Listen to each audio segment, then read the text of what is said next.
The Juventus board of directors have approved the club's financial statements for the year ended the 30th of June 2020, reporting a loss of €71.4 million.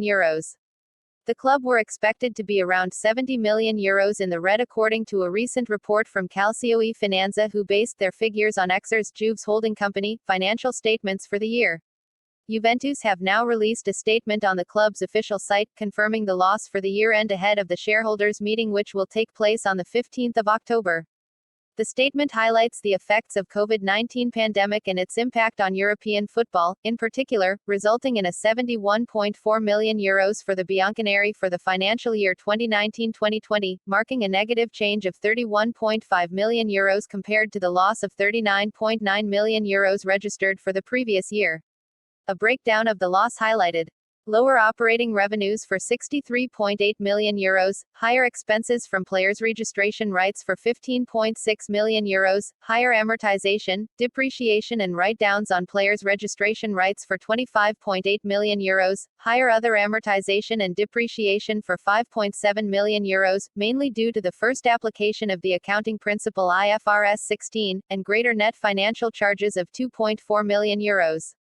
Shareholders' equity as at the 30th of June 2020 amounted to €257.5 million, up compared to the balance of €31.2 million as at the 30th of June 2019, due to the increase in share capital concluded in January 2020 plus €298 million,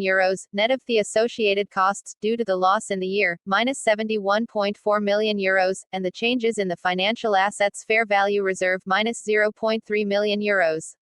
Net financial debt as at the 30th of June 2020 totaled €385.2 million, €463.5 million as at the 30th of June 2019. The €78.3 million improvement was primarily due to the collection of the share capital increase €298 million, partially offset by negative cash flow from operating activities, minus €58.7 million, outlays associated with the transfer campaign, minus €129.8 million net, investments in other fixed assets and shareholdings, minus €5.6 million net, and cash flows from financing activities, minus €12.80.